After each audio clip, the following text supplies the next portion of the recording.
اس video میں ہم ایک فینٹیسی ڈرامہ مووی کی سٹوری ایکسپلین کرنے والے ہیں جو عام سٹوری سے تھوڑا ہٹ کر ہے۔ امید کرتے ہیں یہ آپ کو پسند آئے گی۔ اس کے علاوہ اگر ابھی تک آپ نے ہمارے چینل کو سبسکرائب نہیں کیا تو کر دے۔ کہانی کی شروعات ہوتی ہے اور ہم دیکھتے ہیں جہاں ایک فادر اپنے بیٹے کو بیڈ ٹائم سٹوری سناتا ہے، اور وہ ہمیشہ ایک ہی سٹوری سناتا ہے اپنے بیٹے کو، وہ بھی ایک مچھلی کے بارے میں۔ کوئی اس کہانی پر بلیو نہیں کرتا، مگر فادر کو اپنی کہانی پر یقین تھا۔ یہ ایک فیملی ہے۔ فادر کا نام ایڈورڈ بلوم ہے، اس کی وائف کا سینڈرا بلوم اور ان کا بیٹا ول بلوم۔ اب مووی سٹارٹ ہوتی ہے تو ایڈورڈ اپنے بیٹے ول کو سٹوری سنا رہا ہے۔ وہ کہتا ہے کہ جب میں پیدا ہوا تو ایک مچھلی، وہ بہت فیمس تھی، وہ میرے پیدا ہونے سے بھی پہلے بہت فیمس تھی۔ وہ ایک بہت ہی جائنٹ مچھلی تھی جو کیٹ فش کی طرح دکھتی تھی۔ کسی نے اسے کبھی نہیں پکڑا تھا، بس سبھی اس فش کے بارے میں کہانیاں ہی بناتے تھے، مگر میں نے ہار نہیں مانی، اور جب سے میں تمہارے جتنا تھا تب سے میں اس فش کو پکڑنے کے لیے ڈیلی چارہ لگاتا۔ ایک دن میں نے کانٹے میں اپنی ویڈنگ رنگ ڈال دی، اور جب میں نے اسے پانی میں پھینکا اس مچھلی نے اسے نگل لیا اور میں نے اسے کھینچ کر پکڑ لیا۔ وہ بہت زور سے مجھے پانی میں کھینچ رہی تھی، مگر میں نے بالکل ہار نہیں مانی کیونکہ اس کے منہ میں میری ویڈنگ رنگ تھی اور میں وہ اسے لے جانے نہیں دے سکتا تھا، اور میں نے مچھلی کو آخرکار پکڑ ہی لیا۔ اور وہ وہی دن تھا جس دن تم پیدا ہوئے تھے۔ دھیرے دھیرے وقت گزرتا ہے مگر ایڈورڈ وہی کہانی سناتا رہتا ہے، یہاں تک کہ جس دن ول کی شادی تھی اس دن بھی ایڈورڈ اپنی وہی کہانی سب کے سامنے سنانا شروع کر دیتا ہے۔ اب ول بھی بور ہو چکا ہے اپنے فادر کی وہی گھسی پٹی کہانی سن سن کر۔ اسے اس کہانی پر بالکل بھی یقین نہیں تھا، وہ تو اسے بس ایک بیڈ ٹائم سٹوری ہی سمجھتے تھے اور کچھ نہیں۔ اپنے فادر کی اس حرکت کی وجہ سے وہ اپنی ویڈنگ پارٹی سے نکل کر باہر چلا جاتا ہے۔ اب ایڈورڈ بھی ول کے پیچھے باہر جاتا ہے تو ول اپنے فادر پر بھڑک جاتا ہے کہ میں ایک ہی سٹوری سن سن کر پک گیا ہوں، مجھے اس کا ایک ایک ورڈ یاد ہے۔ آپ نے یہ کہانی اتنی بار مجھے سنائی کہ یہ میرے دماغ میں اتر گئی، اور یہ ایک بکواس کہانی ہے، اس میں کوئی سچائی نہیں، کوئی اس پر یقین بھی نہیں کرتا، اس لیے اب آپ بس کر دے، اس کہانی کو سنانا بند کر دے، کیونکہ اس سے آپ اپنے ساتھ ساتھ ہمارا بھی مذاق بنا رہے ہیں، اور میں نہیں چاہتا کہ اب ہمارا اور مذاق بنے۔ ایڈورڈ بولتا ہے کہ مجھے معاف کر دو، میری وجہ سے تمہیں شرمندہ ہونا پڑا۔ خیر اب مووی کی کہانی وہ کچھ آگے جاتی ہے، جہاں ہم دیکھتے ہیں کہ ول اپنے شادی کے بعد اپنی وائف کے ساتھ اپنے جاب کے لیے کہیں دوسری جگہ شفٹ ہو گیا ہے، اور 3 سال تک اپنے فادر سے بات تک نہیں کرتا کیونکہ اس کے دل میں ابھی بھی اپنے فادر کے لیے ناراضگی ہے۔ وہ سوچتا ہے کہ اس کے فادر اس سے بہت الگ ہے، وہ اس کے جیسا نہیں ہے، نہ ہی اس کے فادر اس کو سمجھتے ہیں، وہ ایک دوسرے سے بہت چینج ہے، اس لیے ان کا الگ رہنا ہی صحیح ہوگا۔ اور پھر کچھ دن بعد ول کو کال آتی ہے جس میں اسے پتا لگتا ہے کہ اس کے فادر کو کینسر ہے اور وہ بہت جلدی مرنے والا ہے۔ یہ سن کر وہ اپنی پریگننٹ وائف کے ساتھ واپس اپنے ہوم ٹاؤن جاتا ہے، اور راستے میں اسے اپنے فادر کی وہی بیڈ ٹائم سٹوری یاد آتی ہے، اور وہ یاد کرتا ہے کہ اس سٹوری میں گلاس کی آنکھ والی وچ بھی ہوتی ہے، جس کی اس گلاس آئی میں جو بھی دیکھتا اسے اپنی موت کا وقت اور موت کیسی ہوگی یہ نظر آتا۔ اور ایڈورڈ نے بتایا تھا کہ وہ اپنے 4 دوستوں کے ساتھ اس وچ کے گھر میں گیا تھا۔ جب وہ اور اس کے دوست اس کے گلاس آئی میں دیکھتے ہیں تو سب کو اپنی موت نظر آ جاتی ہے۔ ان کا ایک دوست دیکھتا ہے کہ وہ گر کے مر گیا، اور دوسرا دیکھتا ہے کہ وہ بہت ینگ ایج میں ہی مر گیا۔ وہ سب ڈر کے بھاگ جاتے ہیں، لیکن جب ایڈورڈ اس کی آنکھ میں دیکھتا ہے تو اسے بالکل بھی ڈر نہیں لگتا کہ اس کی موت کیسے ہوگی، اور وہ واپس اپنے گھر چلا جاتا ہے۔ اب مووی دوبارہ سٹوری سے نکل کر ریئل لائف پر آ جاتی ہے، جہاں ول اپنے فادر کے پاس آیا ہے۔ وہ اپنے فادر کو میڈیسن دیتا ہے۔ اس کے فادر کہتے ہیں کہ میں جانتا ہوں میری موت کیسی ہوگی، اس لیے میں سیٹسفائیڈ ہوں اور خوش ہوں۔ تو ول کہتا ہے کہ ڈیڈ میں آپ کے بارے میں کچھ بھی نہیں جانتا،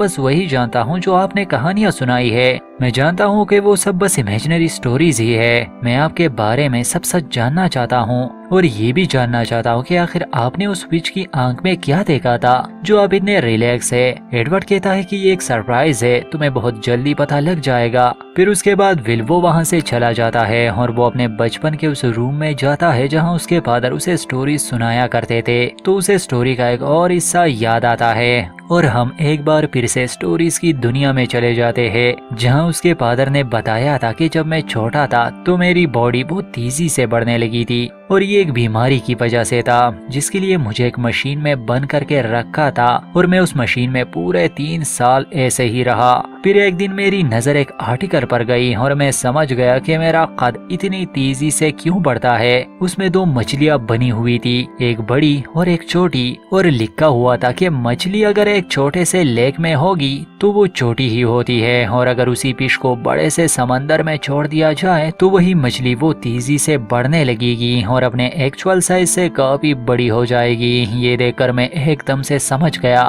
کہ میرا قد اس لیے تیزی سے بڑھ رہا ہے کیونکہ میں بہت بڑے کاموں کے لیے پیدا ہوا ہوں۔ اور پھر جب میں ٹھیک ہوا اور میں بڑا ہو گیا تو میں بیس بال، باسکٹ بال اور رگبی جیسے گیمز میں چیمپئن بنتا گیا اور میں اپنے شہر کا سب سے طاقتور انسان تھا۔ مگر ایک دن ایک جائنٹ شہر میں آ گیا جس نے لوگوں کے سارے جانور کھا لیے، ان کے فارمز تک تباہ کر دیے اس نے۔ سب ڈرنے لگے۔ میر بھی خون خرابہ نہیں چاہتا تھا، اس لیے وہ چاہتے تھے کہ کوئی اس جائنٹ سے بات کرنے جائے۔ کسی میں اتنی ہمت نہیں تھی، مگر میں نے کہا کہ میں جاؤں گا اس جائنٹ سے بات کرنے، اور پھر میں اس کے کیب کے باہر آ گیا اور میں نے اسے پکار کر باہر بلایا۔ جب وہ باہر آیا تو وہ بہت ہی بڑا آدمی تھا، کوئی بھی دیکھ کر اسے ڈر جائے۔ مگر میں نے اس سے کہا کہ تم مجھے کھا لو، میں اپنا سیکریفائس دینے آیا ہوں، بدلے میں تم اس ٹاؤن سے بہت دور چلے جاؤ۔ مگر وہ جائنٹ کہتا ہے کہ میں تمہیں نہیں کھا سکتا، مطلب کہ یہ جائنٹ انسانوں کو نہیں کھاتا، بس جانوروں کو کھاتا ہے اور فصلوں کو۔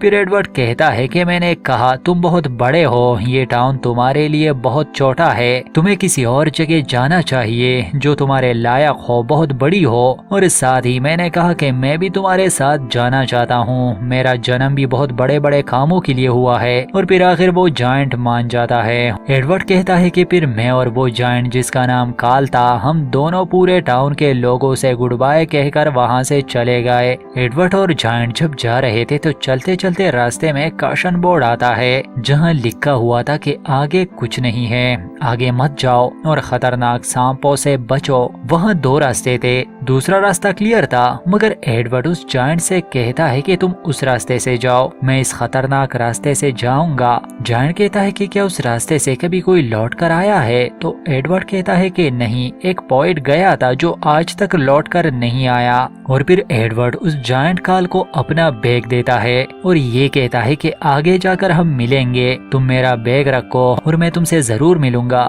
پھر ایڈورڈ اس راستے سے جاتا ہے جو بہت خطرناک تھا، مگر پھر بہت چلنے کے بعد ایڈورڈ کو ایک خوبصورت جگہ نظر آتی ہے۔ اسے لگتا ہے جیسے وہ ہیون میں آ گیا ہو، کیونکہ اس ٹاؤن میں انٹر ہوتے ہی ایک رسی پر سب کے جوتے وہ لٹکے ہوتے ہیں اور وہ جگہ اتنی صاف اور اتنی خوبصورت ہوتی ہے کہ جنت کی طرح لگتی ہے۔ اور ان لٹکے ہوئے جوتوں کا مطلب تھا کہ جو بھی یہاں آتا ہے آج تک وہ کبھی واپس نہیں گیا، کیونکہ جو انسان بھی یہاں آیا اس کا واپس لوٹنے کا دل ہی نہیں کرتا اور وہ ہمیشہ ہمیشہ کے لیے یہیں پر رہ جاتا ہے۔ یہاں تک کہ ایڈورڈ اس پوئٹ سے بھی ملتا ہے، وہ کہتا ہے کہ یہ جگہ اتنی خوبصورت ہے کہ میرا من ہی نہیں کیا کہ کبھی یہاں سے واپس جاؤں، اور میرے علاوہ کسی کا بھی دل نہیں کرتا کیونکہ یہ جگہ ہے ہی اتنی پیاری۔ پھر رات کو سب ڈانس کرتے ہیں اور یہاں ایسا ہی ہوتا ہے، سب خوش رہتے ہیں اور سب مل کر ہر رات ڈانس پارٹی کرتے ہیں۔ تو اچانک ایڈورڈ بولتا ہے کہ مجھے جانا ہوگا۔ سب حیران ہو جاتے ہیں کہ کوئی انسان بھی آج تک یہاں سے جانا نہیں چاہتا، تم کیسے انسان ہو؟ تو ایڈورڈ کہتا ہے کہ میرا سفر ایسے ختم نہیں ہو سکتا، مجھے بہت کچھ کرنا ہے، اور وہ جانے لگتا ہے۔ تو ایک چھوٹی سی بچی جس کا نام جینی ہے وہ کہتی ہے کہ بنا جوتوں کے تم کیسے جاؤ گے، کیونکہ اس کے جوتے بھی ٹاؤن والوں نے اوپر رسی میں لٹکا دیے تھے۔ تو وہ کہتا ہے کہ میرا جانا ضروری ہے، لیکن جب صحیح وقت ہوگا میں یہاں ضرور واپس آؤں گا۔